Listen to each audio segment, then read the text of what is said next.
হাসিবু ক্বাবলা আন তুহাসাবু। খবরদার, তোমার কাছে হিসাব নেওয়ার আগে তোমাকে হিসাব নাও। দেখো তোমার নামাজ পড়ার সংখ্যা বেশি, নামাজ কাজার সংখ্যা বেশি। দেখো তোমার রোজা রাখার বয়স বেশি না রোজা কাজার বয়স বেশি। তুমি দেখো দাড়ি কাটছো কত বছর রাখছো।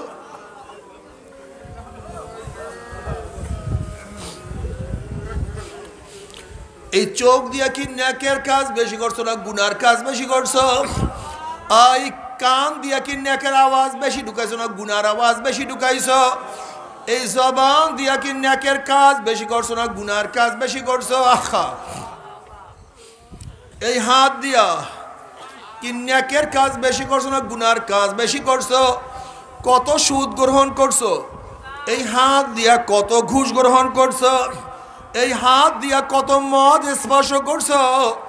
এই হাত দিয়া কত গাঁজা সেবন করছো?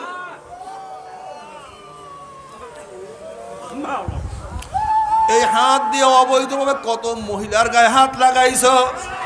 এই হাত দিয়ে কত জুলুম করছো, কত খুন করছো? আল্লাহ রে,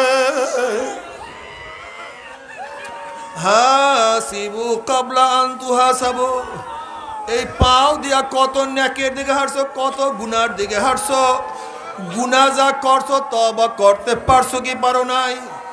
আবার তওবা যা করছো আমার মাওলায় মাফ করছি করে না আল্লাহ। খবরদার, হিসাব নিকাশ না মিলাইয়া কেউ মৃত্যুর বিছানায় শুইও না। আল্লাহ না করুক যদি গুনাহ খাতা মাফ না করাইয়া মৃত্যু বিছানায় আছাড় খাইয়া পড়িয়া যাও। নাফরমান বদমাশ বেঈমান যখন মৃত্যু বিছানায় আছাড় খাইয়া পড়িয়া যাবে, আল্লাহ পাক ডাক দেয় ফেরেশতারে, এই নাফরমান নামাজ কাজা করিয়া রোজা সারিয়া দিয়া বেপর্দা জেনার মধ্যে লিপ্ত হইয়া কোন জাহান্নাম কামাই করছে, খবরদার ওই জাহান্নাম খানা না দেখাইয়া রু ঢাকা কবজ করিস না। আল্লাহর কসম করিয়া বলিয়া থুইয়া গেলাম, নাফরমান বদমাশ বেঈমান হঠাৎ স্বপ্নের মধ্যে দেখতে পারবে জাহান্নামের দরজাগুলি টাস টাস করে খুলিয়া গেছে। জাহান্নামের আগুন দাউ দাউ দাউ দাউ দাউ দাউ করে যাও। আল্লাহ তুমি মাফ করিয়া দাও, আল্লাহ তুমি মাফ করিয়া দাও।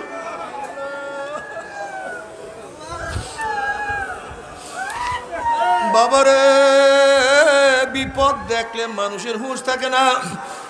তুমি কি দেখো না ঢাকা 22 তলা বিল্ডিং আগুন লাগছে, মানুষ বাঁচার জন্য 22 তলার উপর থেকে লাফ দিছে।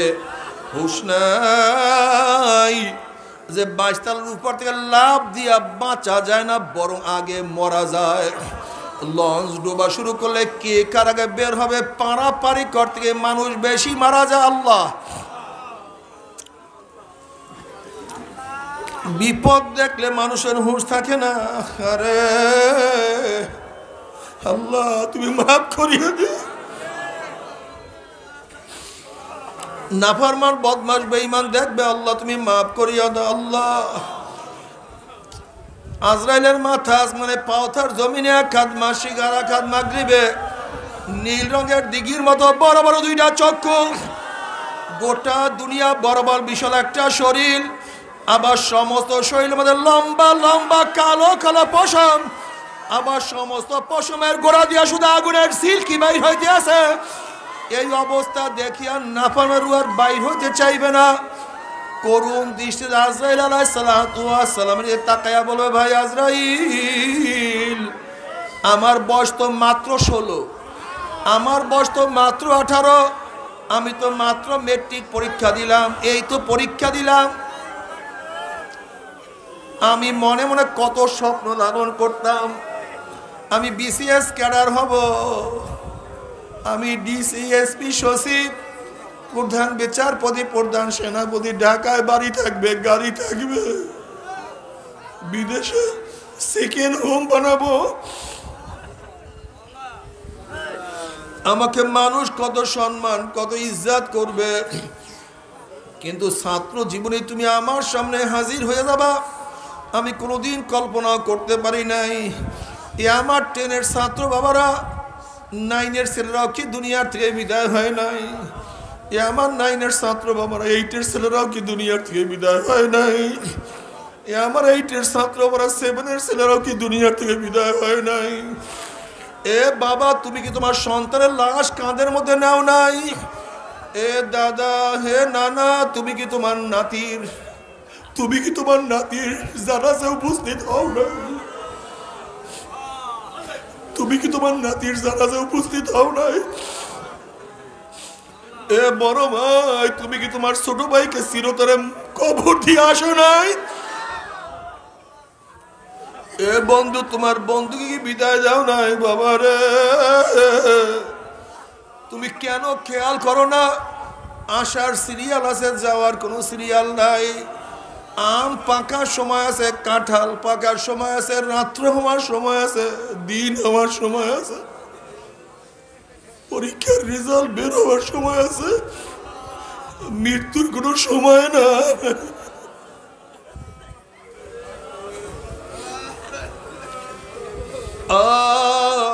আল্লাহ, তুমি আমাদের সবাইকে মাফ করিয়া দাও। আল্লাহ, সবাইকে দিনের বুঝ দিয়া দাও। বাবারে, ওই কবর খুব মারাত্মক জায়গা, দুনিয়া কেউ খারাপন না। তুমি কি দেখো নাই, ফেনীর এক ব্যক্তি পেট্রোল পাম্পে কাজ করিয়া বহুত খাটনি করিয়া চেষ্টা করিয়া দোতলা ছোট্ট একটা বিল্ডিং করছে। যখনই ব্যক্তির করোনা পজিটিভ ধরা পড়ছে, অমনি পরিবারের সবাই তাকে নিচে একটা রুমের মধ্যে আটকায় ফেলাইছে। কেউ তার কাছেও যায় না। ওই বেচারা পানি করে চিল্লায়, স্ত্রীও তার কাছে পানি নিয়ে যায় নাই। আবার ছেলেকে ডাক দেয়, বাবা আমাকে এক গ্লাস পানি দাও। ছেলেও তার কাছে পানি নিয়ে যায় নাই। মেয়েকে ডাক দেয়, মা কলিজা শুকায় গেছে, এক গ্লাস পানি দাও। মেয়েও তার কাছে পানি নিয়ে যায় নাই। পানি করতে করতে বেচারা দুনিয়ার থেকে বিদায় হয়ে গেছে। পরিবারের সবাই যখন জানছে ব্যক্তি মারা গেছে, তখন ছেলে মেয়ে স্ত্রী তালাবদ্ধ করিয়া সবাই পালাইয়া চলিয়া গেছে। লাশ পড়িয়া আছে, না দাপন করার জন্য তারা আসছে, না পানি তার কাছে দিছে, না গোসল করাবার জন্য আসছে, না একটা কাপড়ের ব্যবস্থা করছে। বাবারা, দুনিয়া কিছু না, দুনিয়া কিছু না। তুমি কি দেখো নাই, সন্তানের জন্য বাবা কত কি রাখিয়া যায়, কিন্তু সন্তান বাবার জন্য একদিন দোয়া করতে পারে না। দোয়া তো জানি না।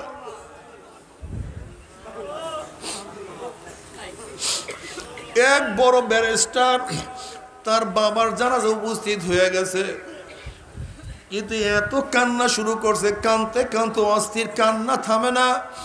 সবাই ভাবছে মনে হয় বাবার জন্য খুবই মায়া। অনেকক্ষণ কান্নার পরে যখন কান্না স্বাভাবিক হয়েছে, তখন বলতে আছে, আপনার মনে হয় বাবার জন্য খুবই মায়া, এর জন্য এত বেশি কান্নাকারি করতে আছেন। বলে, হ্যাঁ তা তো ঠিকই আছে, বাবার জন্য মায়া তো আছে, কিন্তু এত কান্না বাবার মায়ার কারণে না, ভিন্ন একটা কারণে। তা আবার কি কারণ? বলে, দেখো করলেন কেন, কারণটা কি? সবই আমাদের জন্য নসিহত। আল্লাহ পাক পারেন না তা না, কিন্তু আল্লাহ পাক নিয়ম ছাড়া কোনো কিছুই করেন না। তোর কাজ হেদায়েতের জন্য দৌড় দে, তোর কাজ হেদায়েত খোঁজ কর, মাওলার কাজ হেদায়েত তোর গলার মধ্যে পড়ায় দেবে। যা, তুই হেদায়েতের দৌড় দে। আল্লাহ পাক ওই ব্যক্তিকে হেদায়েত দিতে পারতেন, জান্নাতে দিতে পারতেন, তার নসিহত হইতো না, কেউ কারোর কাছে যাইতো না, হেদায়েত তালাশ করতো না, এখানে আপনারা আসতেন না, এত সাধনা করতেন না, প্রত্যেকে ঘরের মধ্যে থাকতেন যে হেদায়েত আমার নয় পৌঁছায় দেবে।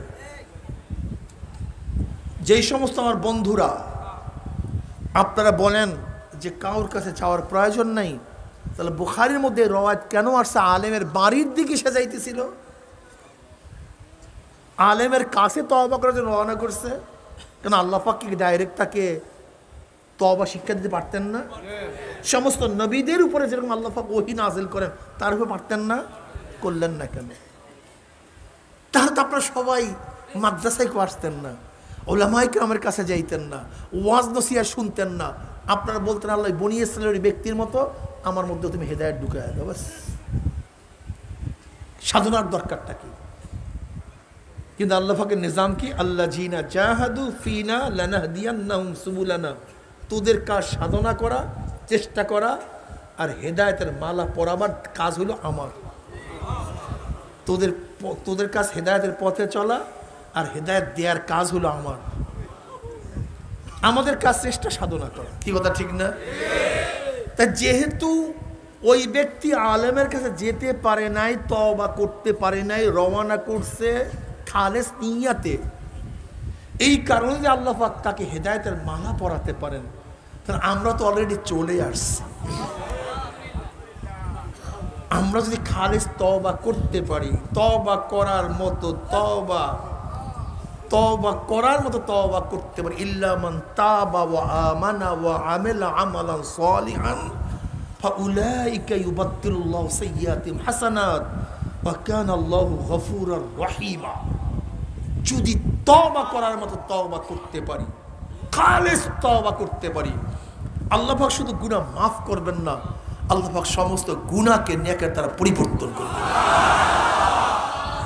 যাই হোক, আমি যে আয়াত শরীফ তেলাওয়াত করি, ছোট্ট একখানা আয়াত, ইন্নাদ দীনা ইনদাল্লাহিল ইসলাম, নিশ্চয়ই আল্লাহর কাছে মনোনীত ধর্ম, জোরে বলেন ইসলাম। আমি ধর্মের দ্বীনের তর্জমা কি দিয়া করছি?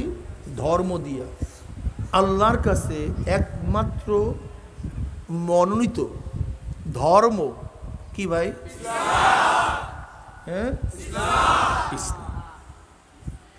যদি কেউ মনে করেন হিন্দুরা হিন্দু অবস্থায় থেকেও, খ্রিস্টানরা খ্রিস্টান অবস্থায় থেকেও, এহুদিরা এহুদি অবস্থায় থেকেও, বৌদ্ধরা বৌদ্ধ অবস্থায় থেকেও, শিখেরা শিখ অবস্থা থেকেও জান্নাতে যেতে পারবে, এই ধারণা করার সাথে সেই আয়াতকে অস্বীকার করা জরুরি হয়ে যায়। আর কোরআনের একটা আয়াতকে কেউ অস্বীকার করলে সে আর মুমিন থাকে না, সে বেঈমান হয়ে যায়। কাজে আপনাকে অবশ্যই মনে প্রাণে বিশ্বাস করতে হবে, মুসলিম ব্যতীত, ইসলাম গ্রহণ করা ব্যতীত, বর্তমান আমার নবীর পরে, আমার নবী আসার পরে ইসলাম গ্রহণ না করলে, আমার নবীকে বিশ্বাস না করলে, ঈমান না আনলে, যত বড় ইবাদত করুক, ত্যাগ করুক, সে জান্নাতে যেতে পারবে না। বর্তমান নরম নরম কথা বলি আমরা, নরম নরম। ইসলাম ইসলাম, দিন দিন। খুব ভালো মতো মনে রাখবেন। আপনারা ভাবতে পারেন মুসলিম কি পরিমাণ, এর মধ্যে কয়জন খাঁটি মুসলমান, এই কয়জন জান্নাতে যাবে, আর সবাই, ঘটনাটা কি, সবাই জাহান্নামে যাবে। এই চিন্তা করার দায়িত্ব তোমার না, এই চিন্তা করার দায়িত্ব তোমার না, এই দায়িত্ব তোমাকে দেওয়া হয় নাই। একটা নিয়ম, একটা পদ্ধতি, একটা প্রক্রিয়ার নাম, ঠিক না? দিন একটা কিসের নাম? আদর্শের নাম। দিন একটা নিয়মের নাম, দিন একটা পদ্ধতির নাম, একটা কানুনের নাম দিন, ঠিক না? খুব ভালো মতো বুঝবেন। যেরকম কোনো ব্যক্তির পেশা শিক্ষকতা না, তাকে যদি আপনি শিক্ষক বলেন, আপনার আপত্তি আছে কি নেই? কোনো ব্যক্তির পেশা ড্রাইভারই না, তাকে ড্রাইভার বললে আপনার আপত্তি আছে কি নেই? কোনো ব্যক্তির পেশা আইন ব্যবসা না, তাকে উকিল বললে আপনার আপত্তি আছে কি নেই? কারণটা কি? এই ব্যক্তি এই পেশা করে না, আপনি তাকে সেইভাবে সম্বোধন কেন করলেন? যে ব্যক্তি ড্রাইভার তাকে ড্রাইভার বলতে হবে, যে ব্যক্তি আইনবেত্তা তাকে উকিল বলতে হবে, যে ব্যক্তি চিকিৎসা করে না তাকে ডাক্তার বলে সবাই আপত্তি। কি কথা ঠিক না? এবার বলেন তো, চিকিৎসা না করলে ডাক্তার বলতে আপত্তি, আইন ব্যবসা না করলে উকিল বলতে আপত্তি, কেউ ড্রাইভারই না করলে ড্রাইভার বলতে আপত্তি। তো ইসলাম অনুযায়ী যদি কেউ না চলে, তাকে মুসলমান বলতে আপত্তি করেন না কেন? কারণটা কি? এখানে আপত্তি নাই কেন? কেন? অবশ্যই আপনাকে আপত্তি করতে হবে। তুই ইসলাম অনুযায়ী চলস না, তোকে মুসলমান বলবো না। তুই ইসলাম অনুযায়ী চলস না, তোর জানাজা মুসলমানরা দিবে না। তুই ইসলাম অনুযায়ী চলস না, তোর সাথে মুসলমানদের মেয়ের বিবাহ হবে না। তুই ইসলাম অনুযায়ী চলস না, না মুসলমানদের কবরস্থানে তোকে দাফন করবো না। তুই ইসলাম অনুযায়ী চলস না, না তোকে মসজিদে ঢুকতে দেওয়া হবে না। তুই ইসলাম অনুযায়ী চলস না, মুসলমানদের কোনো ক্রিয়া অনুষ্ঠানে, কোনো কৃষ্টি কালচারে তোকে কোনো অবস্থানে প্রবেশ করতে দেয়া হবে না। কিন্তু এই কথা তো আমাদের মধ্যে নাই। এর কারণটা কোথায়? এর কারণটা কি জানেন? ব্রিটিশ যখন এদেশ দখল করছে, দখল করার পরে মুসলমানদের মধ্যে দুইটা পয়েন্টে ভাগ হয়ে গেছে। একটা হলো ইসলাম আগে না মুসলিম আগে, না মুসলিম আগে না ইসলাম আগে। অনেকেই বুঝেননি, মারাত্মক প্রশ্ন। ইসলাম আগে না মুসলিম আগে, মুসলিম আগে না ইসলাম আগে। কেউ বলতে চায় যেরকম স্যার সৈয়দ আহমদ সেই গ্রুপে চলে গেছে যে আগে মুসলমান তারপর ইসলাম। আর আহলে দেওবন্দ, আকাবির দেওবন্দ, তারা চলে গেছে আগে ইসলাম তারপরে মুসলমান। তার মানে কি? মুসলিম একটা জাতি, একটা জাতি, কথা ঠিক না? জাতিটা হইল কেন? ইসলাম পালন করার কারণে। এখন তার ইসলাম না থাকে তো এই মুসলিম জাতির অস্তিত্ব থাকার লাভটা কি, দরকারটা কি? এর জন্য আহলে দেওবন্দ বলতেছে ইসলাম না থাকতে মুসলিম জাতির কোনো প্রয়োজন নাই। আর যারা দুনিয়ার লালস, দুনিয়ামুখী, তারা বলছে ইবাদত, মুসলমানদের কৃষ্টি কালচার কিছু থাকুক অথবা নাই থাকুক, বাস অন্য অন্য জাতি যেরকম বেঁচে আছে আমাদেরকে বেঁচে থাকতে হবে। কাজী ইসলামের কৃষ্টি কালচার কিছু না থাকুক, নামাজ, রোজা, দাড়ি, হজ, জাকাত, ইবাদত কোনো কিচ্ছু না থাকুক, কোনো আপত্তি নেই। আমরা মুসলিম জাতি, এতটুকুই আমাদের যথেষ্ট। এর জন্য দেখছেন হাজারো মুসলিম লীগ যারা করত, লীগ তো করতো মুসলিম লীগ, কিন্তু নামাজ জানতো না। লীগ তো করতো মুসলিম লীগ, মাথার মধ্যে টুপি ছিল না। লীগ তো করতো মুসলিম লীগ, চেহারার মধ্যে দাড়ি ছিল না। লীগ করতো মুসলিম লীগ, কলেমা জানতো না। আপনাদের জানাই নেই। আপনাকে জানেন লিয়াকত আলী সাহেব ঈদের নামাজ পড়ার সময় রুকুতে গেছে, রুকুর থেকে ওঠার বলো হোয়াট ক্যান আই ডু, এরপর আমি কি করব?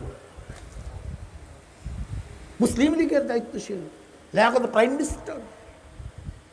বুঝেন আপনি অবস্থা? কারণটা কি? মুসলিম না ইসলাম, মুসলিম না ইসলাম। এর জন্য তারা মুসলিম, ইসলামের দরকার নেই। আমি মুসলিম আছি এতটুকুই যথেষ্ট। নামাজ জানি অথবা নাই জানি, রোজা জানি অথবা নাই জানি, পর্দা করি অথবা নাই করি, কলেমা শিখি অথবা নাই শিখি, কোরআন তেলাওয়াত করি অথবা নাই করি, আমি কোন গোষ্ঠী? মুসলিম গোষ্ঠী। এর জন্য হাজারো মুসলমানের সন্তান এখন বাংলাদেশের মধ্যে আছে, এই মাজলিসের মধ্যে হাজারো আছে যারা নিজেদেরকে দাবি করে মুসলমান, কিন্তু সূরা ফাতিহা জানে না। ওই একই পয়েন্ট, দাবি করে মুসলমান, কলেমা জানে না। মুসলমান দাবি করে হুজুর মাসালা জানে না। কারণটা কি? মুসলিম, বাস যথেষ্ট। ইসলামের দরকার নেই। ইসলামে আমরা জাতি গোষ্ঠী, বাস এতটুকু যথেষ্ট। মারাত্মক পয়েন্ট। কিন্তু সরদার দো আলম আলাইহিস সালাতু ওয়াস সালাম শুধু মুসলিম একটা জাতি গঠন করার জন্য আসেন নাই, বরং গোটা দুনিয়ার মানুষদেরকে জান্নাতে নেওয়ার জন্য আমার নবী দুনিয়াতে আসছেন। গোটা জাতিকে জান্নাতে যদি নেওয়ার জন্য আসে, তা জান্নাতের কাজ না করলে জান্নাতে যাবা কিভাবে? আমাকে বলো, আমাকে বলো। এর জন্য কোনো ব্যক্তি মুসলমানের ঘরে জন্ম হতে পারে, কিন্তু সে মুসলিম নাও হতে পারে। আবার খ্রিস্টানের ঘরে জন্ম হতে পারে, সে একটা পাক্কা মুসলমান হতে পারে। এটা আদর্শের নাম, এটা আদর্শের নাম। ডাক্তারের ঘরে জন্ম হলে সে ডাক্তার নাও হতে পারে, উকিলের ঘরে জন্ম হলে সে উকিল নাও হতে পারে। ইঞ্জিনিয়ার করে জন্ম হলে সে ইঞ্জিনিয়ার নাও হতে পারে। ইঞ্জিনিয়ারটা আদর্শ, ডাক্তারের একটা আদর্শ, আইনবিদ্যা একটা আদর্শ, ইসলাম একটা আদর্শ, একটা নীতি কানুন। ঠিক এই পয়েন্টের কারণেই হাজারো আওয়ামী লীগ মুসলমান দাবি করে কিন্তু ইসলাম অনুযায়ী চলতে চায় না। এই একই পয়েন্টের কারণে হাজারো বিএনপি মুসলমান দাবি করে ইসলাম মানতে চায় না। এই একই পয়েন্টের কারণে হাজারো জাতীয় পার্টি তারা নিজেদেরকে মুসলমান দাবি করে কিন্তু ইসলাম মানতে চায় না। এই একই পয়েন্টের কারণে হাজারো বামপন্থী নাস্তিক বিদাতি, হাজারো আল্লাহ পাকের দুশ্মন যারা নিজেদেরকে মুসলমান দাবি করে কিন্তু ইসলাম মানতে চায় না। এই একই পয়েন্ট, বিশ্বাস হয় না আপনাদের? হ্যাঁ, শুধু কি তাই? আরে ভাই, মোবাইল ফোনে ডিস্টার্ব করেন না। এই একই পয়েন্টের কারণে হাজার প্রফেসর নিজেদেরকে মুসলমান দাবি করে কিন্তু সেজদা আমার মাওলাকে সেজদা দিতে চায় না। হাজারো মহিলারা নিজেদের মুসলমান দাবি করে কিন্তু বোরখা পড়তে চায় না। হাজার মুসলিম সন্তান এখানে আছে, ছাত্ররা আছে যারা নিজেদেরকে দাবি করে মুসলমান, লেকিন যদি বলি ইসলামের কানুন অনুযায়ী চলতে থাকো, এইটা আমার দরকার নেই, আমি মুসলমান, আমি মুসলমান। এর জন্য আমরা বলি আমরা আগে মুসলমান না আগে ইসলাম? হ্যাঁ, আগে ইসলাম। তোমার মাথার মধ্যে ইসলামের ছাপ থাকা চাই, তোমার চেহারার মধ্যে ইসলামের ছাপ থাকা চাই, তোমার পোশাকের মধ্যে ইসলামের ছাপ থাকা চাই। আরে সব আল্লাহর নবীর সাথে জান্নাতে চলে যাবা। হাজার হাজার বেয়াকুফ কোথাকার। আল মারউ মা মান আহাব্বা ওয়া লাহু মাকতাসাবা। তুমি মুসলমান দাবি করবা, ইসলাম অনুযায়ী চলবে না, আবার বলবা কি রাষ্ট্রের সাথে ধর্মের কোনো সম্পর্ক নাই, এটা কোথার থেকে এসছে? তুমি ঠিকই বলছো, তুমি যেই ধর্ম পালন করো সেই ধর্মের সাথে রাষ্ট্রের কোনো সম্পর্ক নাই, কিন্তু আমরা যে ইসলাম পালন করি তাদের সাথে রাষ্ট্রের ধর্মের হাজারো পালন করার সুযোগ আছে, সম্পর্ক আছে। তোমার ধর্মের সাথে রাষ্ট্রের কোনো বিশ্বাস হয় না? বৌদ্ধদেব ধর্মের প্রধান, রাষ্ট্রের প্রধান না। গুরু নানক ধর্মের প্রধান, রাষ্ট্রের প্রধান না। রাধা কৃষ্ণ ধর্মের প্রধান, রাষ্ট্রের প্রধান না। কিন্তু আমার নবী ধর্মের প্রধান, রাষ্ট্রের প্রধান। এই জন্য তোমার ধর্মের সাথে রাষ্ট্রের কোনো, কিন্তু আমার নবীর ধর্মের সাথে, কেন আমার নবী ধর্মের প্রধান? কি কথা বলেন না? কাজে তোমার যে ধর্ম সেই ধর্মের সাথে রাষ্ট্রের কোনো, কিন্তু আমার যে ধর্ম উপায় নেই, কোনো উপায় নেই। কি করবো কোন? কোনো উপায় নেই। আমার নবী মসজিদের ইমাম, মসজিদের বাহির ইমাম। গোটা নবীদের পরে সর্বশ্রেষ্ঠ আবু বকর রাদিয়াল্লাহু তাআলা আনহু, তিনি ধর্মের প্রধান ছিলেন। কি জানেন না আপনি ইতিহাস? ধর্মের প্রধান ছিলেন। গোটা নবীদের পর দ্বিতীয় মর্যাদা স্থাপন, দ্বিতীয় মর্যাদা লাভ করছেন কে? ওমর ইবনে খাত্তাব রাদিয়াল্লাহু তাআলা, সমস্ত নবীদের পরে সে ধর্মের প্রধান। তৃতীয় ওসমান গনি রাদিয়াল্লাহু, ধর্মের প্রধান। চতুর্থ ধর্মের প্রধান। পঞ্চম খলিফা ওমর বিন আব্দুল আজিজ সাহেব রহমতুল্লাহ আলাইহি। কি করবো কোন? তুমি যে ধর্ম পালন করো তার সাথে রাষ্ট্রের কোনো সম্পর্ক নেই, কিন্তু আমি যে মুসলমান ইসলাম ধর্ম পালন করি আমার সাথে রাষ্ট্রের কোনো ব্যবধানও নেই। বুঝলেন? ইসলাম আগে না মুসলিম আগে? ইসলাম আগে না? কি ছাত্ররা কি বলো, ইসলাম আগে না মুসলিম আগে? ইসলাম। আলহামদুলিল্লাহ, খুব ভালো বুঝাইতে পারছি, ধন্যবাদ। আমরা কি বলতে চাই? আমরা কি বলতে চাই? গরু শিয়াল শুয়ারের মতো বেঁচে থেকে কোনো লাভ নেই। গরু একদিন ছিল না, আমরাও ছিলাম না। গরু এখন আছে, আমরাও। গরু একদিন থাকবে না, আমরাও। গরুও খায়, আমরাও। গরুও দেখে, আমরাও। গরুদেরও বাচ্চা আছে, আমাদেরও গরুরও সুখ শান্তি আছে, আমাদেরও গরুরও পঞ্চ ইন্দ্রিয় সবই আছে। কথা বুঝেন নাই, আর কি বলবো।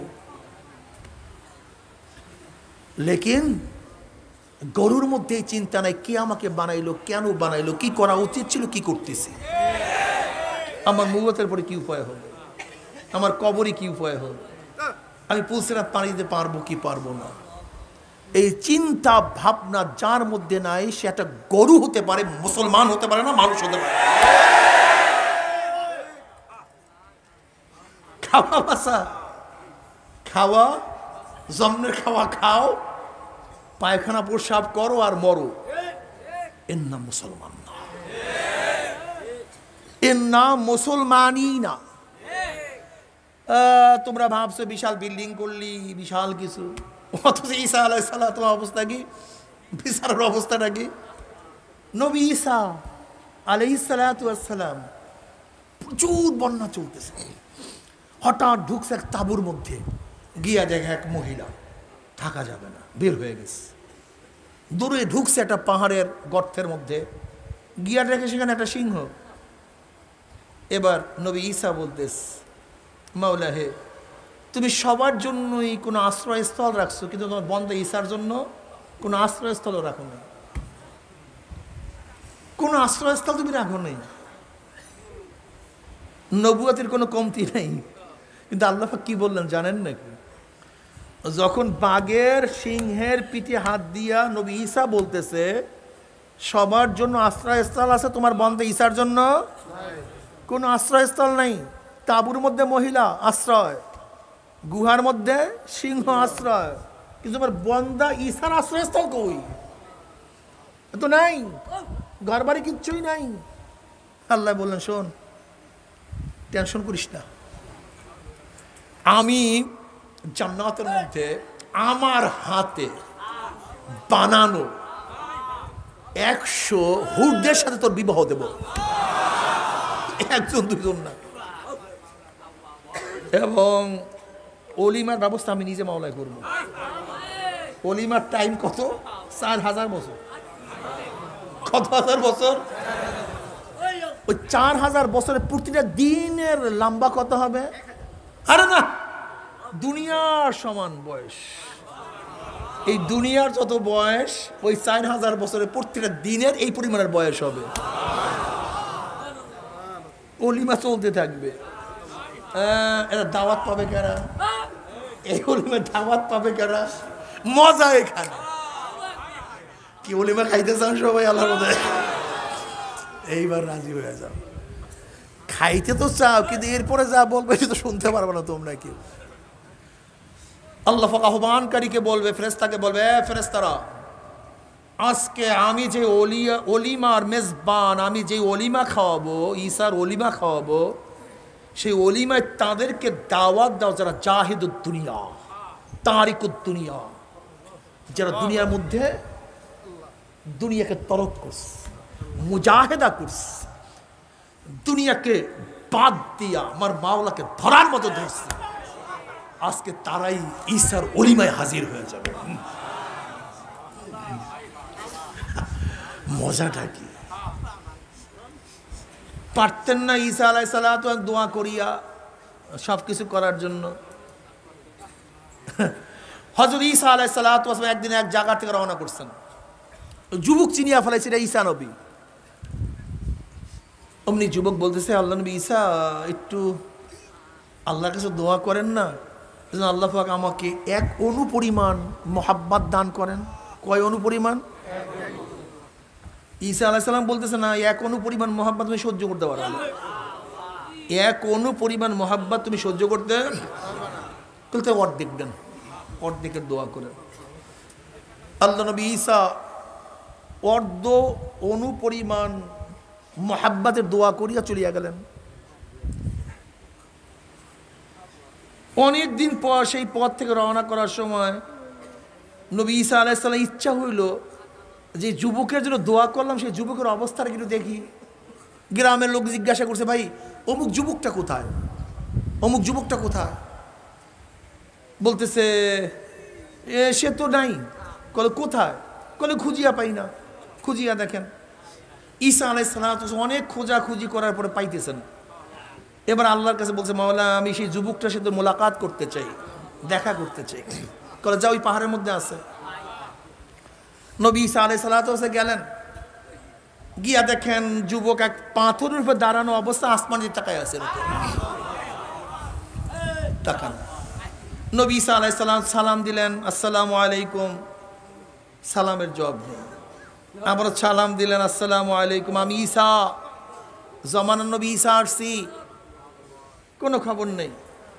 এবার মাওলা পাক বললেন, ঈসা রে, যার কলবের মধ্যে আমার অর্ধ রেণু পরিমাণ মোহাব্বত ঢুকছে, সে আমার বাহিরে আর কাউর পরিচয় তার অন্তরে থাকতে পারে না। আমার বাহিরে কাউর পরিচয় তার অন্তরের মধ্যে থাকতে। শোনো, আসলে মূল ব্যাপারটা কি? মূল ব্যাপারটা হলো, যারা দুনিয়াকে প্রাধান্য দেন, দুনিয়া দুনিয়া দুনিয়া দুনিয়া, এই চুপ করেন, ঘুম থেকে ওঠেন, দুনিয়া, ব্যবসা বাণিজ্য, চাকরি নাকরি, বাস করতে করতে ঘুমাইয়া পড়লেন। আবার ঘুম থেকে উঠিয়া একই কাজ, আবারও করতে করতে বয়স 30, বয়স দাড়ি পাকিয়া গেছে, চোখের পাওয়ার দুর্বল, হাত নড়বড়ে, বন্ধুরাও বিদায়ের পথে। হিসাব মিলানো যায় না। কবে জন্ম হইলাম, কবে দাঁত উঠল, কবে দাঁত পড়লো, আবার কবে দাঁত উঠছে, কবে কোন তারিখের থেকে চেহারার মধ্যে দাড়ি উঠছে, আবার কবে কোন তারিখের থেকে কাঁচা দাড়ির মধ্যে কোন রং তুলি সাদা রং লাগানো শুরু করছে, কে চোখের পাওয়ার হরণ করতে আছে, কে শরীরকে ঝুঁকাইয়া ফেলাইতে আছে। এক মুরব্বী লাঠি ভর দিয়ে হাঁটতেছে, গুজা দিয়ে লাঠি ভর দিয়ে হাঁটতেছে। যুবকরা প্রশ্ন করছে, বুড়া কি খোঁজো, কি খোঁজ করতে আসো? এবার বুড়া করুণ দৃষ্টিতে যুবকদের দিকে তাকায় বলতে আছে, এই রাস্তায় হাঁটতে হাঁটতে আমার যৌবন হারাইয়া ফেলাইছি, এই রাস্তায় চলতে চলতে আমার যৌবন হারাইয়া ফেলাইছি, এই পথের থেকে জীবনবার বাজারে গেছি, এই পথ থেকে জীবনবার শহরে গেছি, তখন ছিলাম ছোট, আজকে আমি গুজা দিয়া ঠক ঠক করিয়া হাঁটি, যৌবন হারাইয়া ফেলাইছি, কিন্তু এত খোঁজা খুঁজি যৌবন তার খুঁজিয়া পাবো না। আল্লামা রুমি রহমাতুল্লাহ আলাইহি প্রত্যেকটা সময়ের কত সুন্দর উদাহরণ দিস। এক শিকারী শিকার করার জন্য গেছে, চমৎকার উদাহরণ, চমৎকার। তুনির মধ্যে তীর, দেখে পাখি,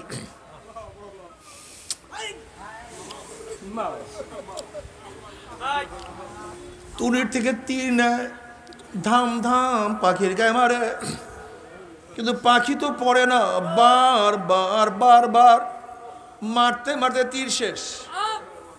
হঠাৎ তাকায়া দেখে পাখি তো উপরে, কিন্তু আমি যেখানে গুলি করতে, এটা তো পাখির ছায়া,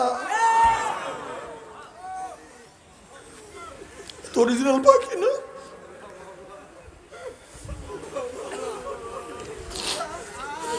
কিন্তু আর কি করবে, তীর তো আর নাই।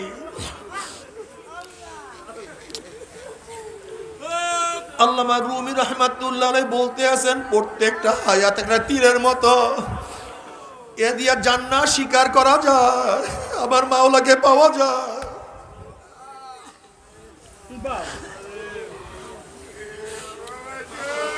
কিন্তু দুনিয়ার ছায়ার পিছনে হায়া শেষ করিয়া ভালাইতে আছি,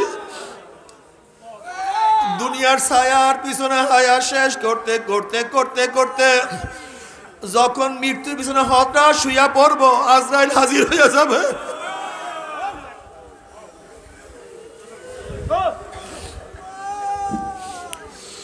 তখন দেখবো সব ছায়া, ছায়ার পিছনে জীবনটাকে শেষ করিয়া ফেলাইছে। কিন্তু কোনো কাজ হবে না। আল্লাহ, আমার যুবক বাবারা সময় চলিয়া যাইতে আছে, সময় চলিয়াতে যাইতে আছে। কোথায় রওনা করছো, কি নিয়ে রওনা করছো? হাসিবু ক্বাবলা আন তুহাসাবু। খবরদার, তোমার কাছে হিসাব নেওয়ার আগে তোমাকে হিসাব নাও। দেখো তোমার নামাজ পড়ার সংখ্যা বেশি, নামাজ কাজার সংখ্যা বেশি। দেখো তোমার রোজা রাখার বয়স বেশি না রোজা কাজার বয়স বেশি। তুমি দেখো দাড়ি কাটছো কত বছর রাখছো।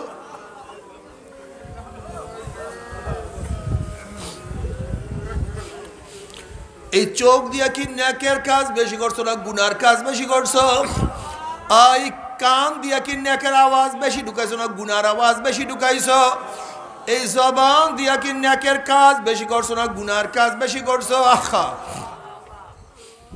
এই হাত দিয়া কি নেকের কাজ বেশি করছো না গুনার কাজ বেশি করছো? কত সুদ গ্রহণ করছো? এই হাত দিয়া কত ঘুষ গ্রহণ করছো? এই হাত দিয়া কত মদ স্পর্শ করছো? এই হাত দিয়া কত গাঁজা সেবন করছো?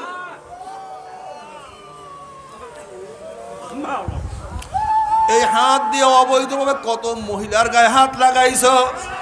এই হাত দিয়া কত জুলুম করছো, কত খুন করছো? আল্লাহ রে, হাসিবু ক্বাবলা আন তুহাসাবু। এই পাও দিয়া কত নেকের দিকে হাঁটছো, কত গুনার দিকে হাঁটছো? গুনাহ যা করছো তওবা করতে পারছো কি পারো নাই? আবার তওবা যা করছো আমার মাওলায় মাফ করছি করে না? আল্লাহ, খবরদার, হিসাব নিকাশ না মিলাইয়া কেউ মৃত্যুর বিছানায় শুইও না। আল্লাহ না করুক যদি গুনাহ খাতা মাফ না করাইয়া মৃত্যু বিছানা আসার খাইয়া পড়িয়া যাও। নাফরমান বদমাশ বেঈমান যখন মৃত্যু বিছানা আসার খাইয়া পড়িয়া যাবে, আল্লাহ পাক ডাক দেয় ফেরেশতারে, এই নাফরমান নামাজ কাজা করিয়া রোজা সারিয়া দিয়া বেপর্দা জেনার মধ্যে লিপ্ত হইয়া কোন জাহান্নাম কামাই করছে, খবরদার ওই জাহান্নাম খানা না দেখাই আর টাকা কবজ করিস না। আল্লাহর কসম করিয়া বলিয়া থুইয়া গেলাম, নাফরমান বদমাশ বেঈমান হঠাৎ স্বপ্নের মধ্যে দেখতে পারবে জাহান্নামের দরজাগুলি টাস টাস করে খুলিয়া গেছে, জাহান্নামের আগুন দাউ দাউ দাউ দাউ দাউ দাউ করে যাও। আল্লাহ তুমি মাফ করিয়া দাও, আল্লাহ তুমি মাফ করিয়া দাও।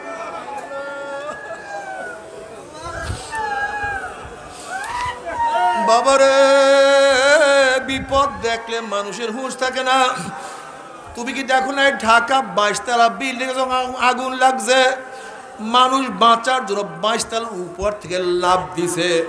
হুঁশ নাই যে 22 তলার উপর থেকে লাফ দিয়া বাঁচা যায় না, বরং আগে মরা যায়।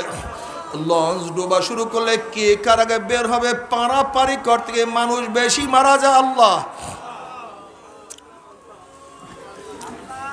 বিপদ দেখলে মানুষের হুঁশ থাকে না। আরে আল্লাহ তুমি মাফ করিয়ে দে। নাফরমান বদমাশ বেঈমান দেখবে, আল্লাহ তুমি মাফ করিয়া দাও। আল্লাহ,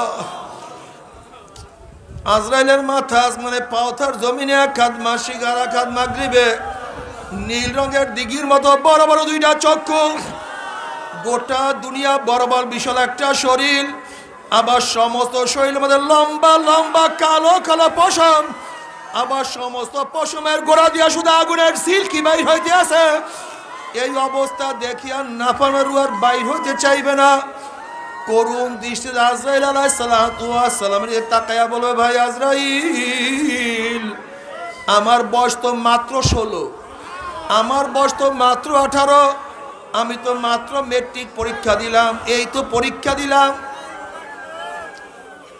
আমি মনে মনে কত স্বপ্ন লালন করতাম, আমি বিসিএস ক্যাডার হব, আমি ডিসিএসপি সচিব, প্রধান বিচারপতি, প্রধান সেনাপতি, ঢাকায় বাড়ি থাকবে, গাড়ি থাকবে, বিদেশে সেকেন্ড হোম বানাবো, আমাকে মানুষ কত সম্মান কত ইজ্জত করবে। কিন্তু ছাত্র জীবনে তুমি আমার সামনে হাজির হয়ে যাবা, আমি কোনোদিন কল্পনা করতে পারি নাই। এ আমার 10-এর ছাত্র বাবারা, 9-এর ছেলেরাও কি দুনিয়ার থেকে বিদায় হয় নাই? এ আমার 9-এর ছাত্র বাবারা, 8-এর ছেলেরাও কি দুনিয়ার থেকে বিদায় হয় নাই? এ আমার 8-এর ছাত্র বাবারা, 7-এর ছেলেরাও কি দুনিয়ার থেকে বিদায় হয় নাই? এ বাবা, তুমি কি তোমার সন্তানের লাশ কাঁধের মধ্যে নাও নাই? এ দাদা, হে নানা, তুমি কি তোমার নাতির জানাজা উপস্থিত হও নাই? তুমি কি তোমার নাতির জানাজা উপস্থিত হও নাই? এ বড় ভাই, তুমি কি তোমার ছোট ভাইকে চিরতরে কবর দিয়ে আসো নাই? এ বন্ধু, তোমার বন্ধুকে কি বিদায় দাও নাই? বাবা রে, তুমি কেন খেয়াল করো না? আসার সিরিয়াল আছে, যাওয়ার কোনো সিরিয়াল নাই। আম পাকার সময় আছে, কাঁঠাল পাকার সময় আছে, রাত্র হওয়ার সময় আছে, দিন হওয়ার সময় আছে, পরীক্ষার রেজাল্ট বের হওয়ার সময় আছে, মৃত্যুর কোনো সময় না।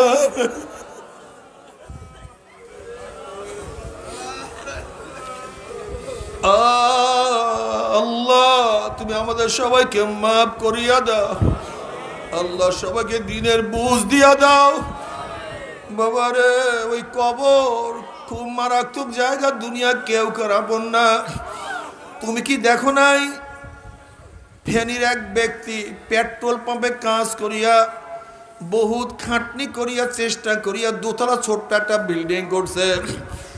যখনই ব্যক্তির করোনা পজিটিভ ধরা পড়ছে, অমনি পরিবারের সবাই তাকে নিচে একটা রুমের মধ্যে আটকায় ফেলাইছে। কেউ তার কাছেও যায় না। ওই বেচারা পানি করে চিল্লায়, স্ত্রীও তার কাছে পানি নিয়ে যায় নাই। আবার ছেলেকে ডাক দেয়, বাবা আমাকে এক গ্লাস পানি দাও। ছেলেও তার কাছে পানি নিয়ে যায় নাই। মেয়েকে ডাক দেয়, মা কলিজা শুকায় গেছে, এক গ্লাস পানি দাও। মেয়েও তার কাছে পানি নিয়ে যায় নাই। পানি করতে করতে বেচারা দুনিয়ার থেকে বিদায় হয়ে গেছে। পরিবারের সবাই যখন জানছে ব্যক্তি মারা গেছে, তখন ছেলে মেয়ে স্ত্রী তালাবদ্ধ করিয়া সবাই পালাইয়া চলিয়া গেছে। লাশ পড়িয়া আছে, না দাপন করার জন্য তারা আসছে, না পানি তার কাছে দিছে, না গোসল করাবার জন্য আসছে, না একটা কাপড়ের ব্যবস্থা করছে। বাবারা, দুনিয়া কিছু না, দুনিয়া কিছু না। তুমি কি দেখো নাই, সন্তানের জন্য বাবা কত কি রাখিয়া যায়, কিন্তু সন্তান বাবার জন্য একদিন দোয়া করতে পারে না। দোয়া তো জানি না।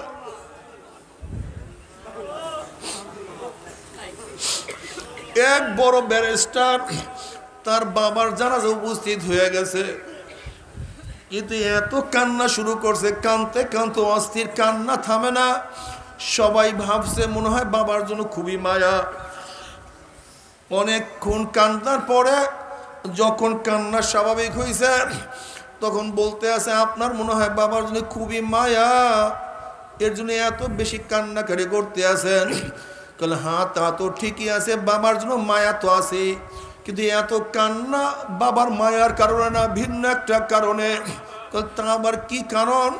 বলে, দেখো আমি লন্ডন থেকে ব্যারিস্টারি পাশ করিয়ে আসছি, বহু শিক্ষা অর্জন করছি, কিন্তু আজকে বাবার জানাজায় দাঁড়ায় গেছি, কিন্তু জানাজার দোয়া পড়তে পারি না।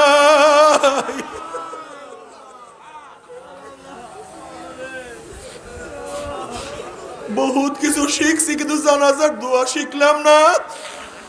আমার সে বদনসিব তার কেউ হইতে পারে না। এ নাফরমান, তোমার ছেলেকে বহুত কিছু শিখাইছ, কিন্তু জানাজার দোয়া শিখাও না। তোমার সে বদ কপাল পড়ার কেউ হইতে পারে না। আল্লাহ, আল্লাহ তুই আমাদের সবাইকে মাফ করিয়া দাও। বাবারা, যারা দুনিয়া দুনিয়া দুনিয়া দুনিয়া করতে করতে জীবনটাকে ধ্বংস করিয়া ফেলাইছ, দুনিয়াদারদের সাথে চলতে চলতে গাঁজা ধরছো, ইয়াবা ধরছো, অবৈধ অস্ত্র হাতে নিছ, এই তোমাদের কাশপুর ব্রিজে কত গুন্ডা গুন্ডামি করত, কত মানুষকে খুন করছে, কত মানুষকে জুলুম করছে, কত গুন্ডারা দুনিয়ার থেকে বিদায় হয়ে গেছে, কত মাস্তান দুনিয়ার থেকে বিদায় হয়ে গেছে, কত মদখোর, কত খুনি, কত জালেম মাটি তাদেরকে খাইয়া ফেলাইছে। বাবা কোন পথে রওনা করছো? আল্লাহ না করুক, আল্লাহ না করুক, আল্লাহ না করুক, মাওলাকে না নিয়ে যদি মাওলার কবরে যাও, কোন কোন নাফরমানের কবরের দুই পাশের মাটি এত জোরে চাপ মারবে, চাপের চলে এক পাজরের মাটি আর এক পাজরে লাগাইয়া ফেলাইবে। আল্লাহ তুমি আমাদের সবাইকে মাফ করিয়া দাও। বাবারে আযাবুল কবরে হক, কোন কবরে আযাব সত্য কোনো সন্দেহ নাই। আমার দাদা জান রহমাতুল্লাহ কিতাবের মধ্যে একটা সত্য ঘটনা উল্লেখ করছেন। আমার দাদা জান বলেন, তার বিআই আব্দুল কাদের ফরাজি সাহেব একদিন দাদাজানকে বলতেছে, বিআই সাহেব আশ্চর্য একটা ঘটনা শোনেন। কলে কি ঘটনা? কলে ঢাকার এক মেস ফ্যাক্টরির মালিক, বহুত বড় ধনী, সারাদিন টাকা টাকা টাকার গুনার তালি থাকতো, নামাজ রোজা ইবাদতের কাছেও যাইতো না। ওই ব্যক্তি মারা যাওয়ার পরে তাকে দাফন করিয়া যখন সবাই ঘরে চলে আসছে, আমিও ছিলাম, তার ছেলে বলতে আছে, আমার 1000 টাকাটা চেক পড়িয়া গেছে, এইমাত্রই তাকে দাফন করলাম, চেকটাকে নষ্ট করিয়া কি লাভ? ওই সময় 1000 টাকা বর্তমানে কয়েক কোটি টাকা সমান হবে। সবাই পরামর্শ ভিত্তিতে যখন আবারও কবর খনন করা শুরু করছে চেক উঠাবার জন্য, আব্দুল কাদের ফরাজি সাহেব বলে, ভাই আমিও তাদের সাথে গেলাম। যখন আস্তে আস্তে কবরের থেকে মাটি উঠানো শুরু করছে, হঠাৎ কবরের থেকে ধোঁয়া বের হওয়া শুরু হয়ে গেছে। আমরা চিন্তা করলাম মনে হয় গ্যাস পরম অন্য কিছু হয়েছে। কলে বিআই সাহেব আস্তে আস্তে যখন মাটি পরিষ্কার করিয়া বাঁশ উঠানো শুরু করলাম, হঠাৎ যখন লাশের দিকে নজর পড়ছে, তখন দেখি লাশের জিভটা টানিয়া নাভি স্থানে ঝুলাইয়া ফেলাইছে, হাত পা ভাঙিয়া কত করিয়া ফেলাইছে।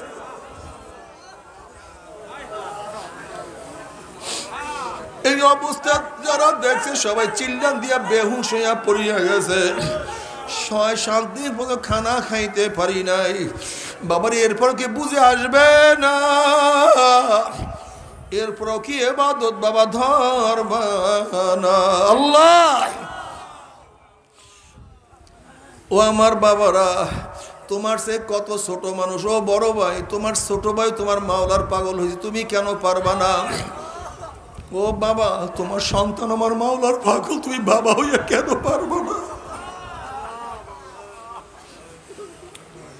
আজকে দেখা করার সময় একটা ছেলে তার বাবাকে দেখাইয়া বলে, হুজুর বাবাকে বলে দাড়ি রাখিয়া দেয়। ছেলের চেহারার মধ্যে মাওলায় দাড়ি দিয়ে দিছে, কিন্তু এখনো বাবাকে হেদায়েত দেয় না।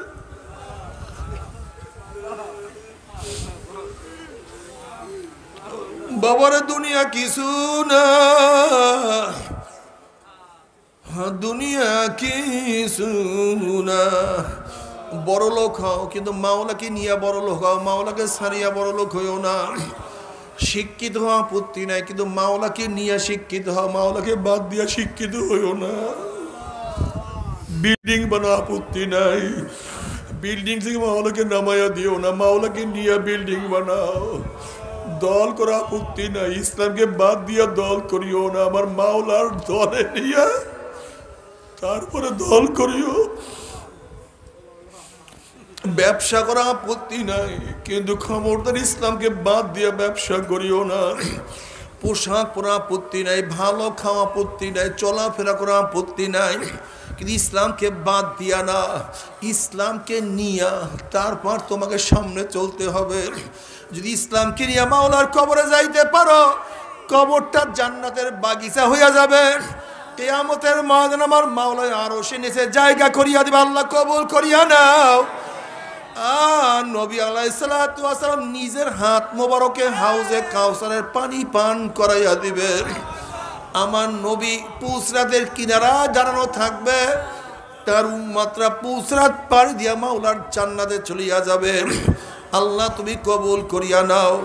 ওয়া ইন মিনকুম ইল্লা ওয়ারিদুহা কানা আলা রাব্বিকা হাতমান মাকদিয়া সুম্মা নুনাজ্জিল লাযিনা তাকাও ওয়া নাযারু যালিমিনা ফিহা জিসিয়া। যদি মাওলাকে না নিয়া পুসরাত পাড়ি দিয়া শুরু করো, অমনি নাফরমান বদমাশ বেঈমান জালেমরা ঘুম খারাপ পুসরাতে পড়িয়া যাবে। আল্লাহ তুমি মাফ করিয়া দাও। 70 বছর পর্যন্ত পুসরাতের নিচে যাইতেই থাকবে, যাইতেই থাকবে, যাইতেই থাকবে। জাহান্নামের মধ্যে জাহান্নামীরা জ্বলতে জ্বলতে কলিজা শুকায়া যাবে, জিব্রা শুকায়া যাবে, পানি পানি করে চিল্লাইতে থাকবে। আল্লাহ পাক ডাক দে, ফেরেশতারে এই নাফরমানকে দুনিয়াতে কত নেয়ামত আমি ভোগ করাইছি। ওয়া ইন তাউদ্দু নি'মাতাল্লাহি লা তুহসুহা। আমার এত নেয়ামত খাইয়া লইয়া যারা আমার হুকুম মানে নাই, ওই জাহান্নামীদের জন্য ঠান্ডা জাতীয় ঠান্ডা পানির ব্যবস্থা রাখি নাই। লা ইয়াযুকুনা ফিহা বারদান ওয়ালা শারাবা ইল্লা হামিমা গাসসাকা জাযাআন ওয়াফাকা। আমি ওদের জন্য গরম পুজ এবং গরম পানির ব্যবস্থা রাখছি। নবী আলাইহিস সালাতু ওয়াস সালাম ফরমান, ওই পানি এবং পুজ এত গরম হবে, যখন জাহান্নামের লোকের চেহারার সামনে পানি এবং পুজ নিয়ে আসা হবে, পানি এবং পুজের গরমে চেহারার চামড়াটা খুলিয়া জাফাত করে পড়িয়া যাবে। এরপরও পানির তৃষ্ণা মিটবে না। যখন ডক ডক করে পানি এবং পুজ গিলিয়া খাইয়া ফেলাইবে, পেটের মধ্যে গিয়া নারী বুড়ি সব জ্বালাইয়া পুরাইয়া গলাইয়া পিছনের রাস্তা দিয়া জুব জুব করে ফালাইয়া দিবে। আল্লাহ পাক কালামে পাকের মধ্যে ফরমান, লা ইয়ামুতু ফিহা ওয়ালা ইয়াহইয়া। মানুষ মরবেও না, মানুষ বাঁচবেও না, জীবন বাহির হবে কিন্তু বাহির হবে না। বাবারে সহ্য করতে পারবি? ওই জাহান্নামের এক সেকেন্ড আযাব কেউ তো সহ্য করতে পারবো না। তবে মুসলমান বলতে, মোমেন মুসলমান বলতে সবাইরই মনে চায় গুনার থেকে ফিরিয়া নেক আমল করিয়া মাওলার জান্নাত কিন্তু সবাইরই যাইতে মনে চায়। গুনাহ নিয়া মাওলার জাহান্নামে কাউরে কিন্তু যাইতে মনে চায় না। কিন্তু কেনই বা আমরা নেক আমল করতে পারি না, কেনই বা গুনার কাম ছাড়তে পারি না? এর মূল কারণ হলো আপনার এবং আমার পিছনে নফস এবং শয়তান লাগিয়া রইছে। এই নফস এবং শয়তান থেকে বাঁচার জন্য যে কোনো একজন হক্কানি আল্লাহর ওলির হাতে হাত দিতে হবে রে বাবা। খবরদার, বর্তমান জমানায় পীর মুরিদের নামে ভেজাল, শিরক, বেদাত, হিংসা, হাসাদে প্রদ হয়ে গেছে। সমস্ত আল্লাহর ওলির একমত, যেই পীরের 5 জন মুরিদের মধ্যে কম পক্ষে 3 জনকে দেখবা আলহামদুলিল্লাহ সুন্নাত মাফিক আমল আখলাক মজবুত হয়ে যাইতে আছে, গুনার কাম ছাড়তে আছে, নেকের আমল ধরতে আছে, কলব নরম হইয়া চোখে পানি আসতে আছে। বৃক্ষ তোর নাম কি, ফলে পরিচয়? আমি চরমনাই বুঝি না। চরমনায় দাওয়াত, প্রশংসা, প্রচার প্রসার করার জন্য আসি নাই রে বাবা। চরমনায় যাওয়ার তোমার কোনো দরকার নাই, কোনো দরকার নাই, কোনো দরকার নাই। তুমি যার কাছে গিয়া পারো গুনার কাম সারো, নেকের আমল ধরো, কলব নরম করিয়া চোখে পানি নিয়া মাওলার কবরে যাইও। যেরকম দুনিয়ার ঘরে আগুন লাগলে পানি ছাড়া নিবানো যায় না, ঠিক তদ্রুপ তোমার এবং আমার গুনার দ্বারা যেই জাহান্নামের আগুন জ্বলিয়া রইছে, চোখের পানিও ছাড়া কিন্তু জাহান্নামের আগুন নিবানো সম্ভব না। গাজী বাবা আমার জন্য দোয়া চাই, আমিও দোয়া করি। সবাই সবার জন্য প্রাণ খুলিয়া দোয়া করো, যেন কিয়ামতের ময়দানে গলাগলি বাঁধিয়া মাওলা একসাথে জান্নাতে যাওয়ার তৌফিক দিয়া দেয়। আল্লাহুম্মা আমিন।